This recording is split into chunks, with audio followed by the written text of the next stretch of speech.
আমি নিয়মিত নামাজ পড়ার চেষ্টা করি, কিন্তু মোবাইলে নাটক সিনেমা দেখতেও ভালো লাগে, মাঝে মাঝে দেখি।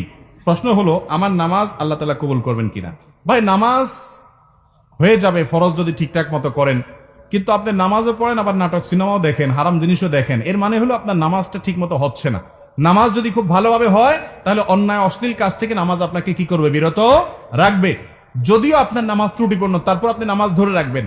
ধরে রাখলে একসময় ইনশাআল্লাহ আপনি এই অপরাধ থেকে, পাপের কাজ থেকে, হারাম থেকে সরে আসার সুযোগ লাভ করবেন ইনশাআল্লাহ। আপনাকে ট্র্যাকে থাকতে হবে, চেষ্টা ছাড়া যাবে না, চেষ্টা থাকতে হবে, একসময় আল্লাহ তৌফিক দিবেন। আর মনে রাখবেন, আপনি নামাজ পড়ছেন, আল্লাহর কাছে ইবাদত নিবেদন করছেন, আবার যে কাজগুলো করছেন সেগুলো আল্লাহ, হারাম কাজগুলো করছেন সেগুলো আল্লাহ নিষেধ করেছেন। যে আল্লাহর নির্দেশ পালন করতে গিয়ে নামাজ পড়ছেন, সে আল্লাহর নির্দেশ পালন করতে গিয়ে আপনার চোখকে হেফাজত করতে হবে, কারণ দুইটাই কার নির্দেশ? আল্লাহর নির্দেশ।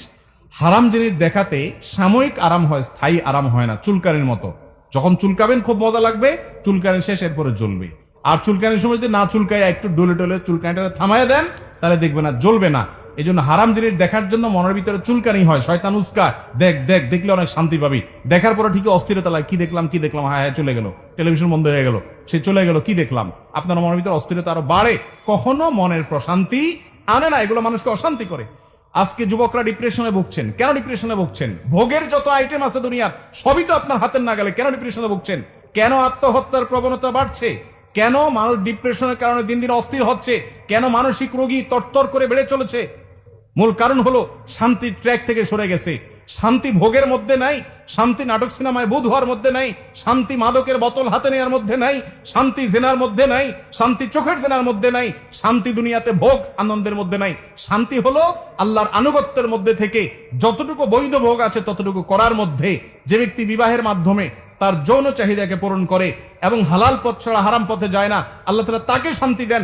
যে অশান্তির পথে যায়, হারাম পথে যায়, অবৈধ পথে যায়, আল্লাহ তাআলা তাকে শান্তি দেয় না। এই জন্য একের পর এক দেখবেন চেঞ্জ করতে থাকে তার লাইফ পার্টনার, কিন্তু শান্তি কোথাও পায় না, ডিপ্রেশনে ভুগতে থাকে। আল্লাহর কসম, এই দুনিয়াতে ভোগে আল্লাহ শান্তি রাখেন নাই, ত্যাগে শান্তি রেখেছেন, আল্লাহর নির্দেশ মানার মধ্যে শান্তি রেখেছেন। আলা বিযিকরিল্লাহি তাতমাইন্নুল কুলুব।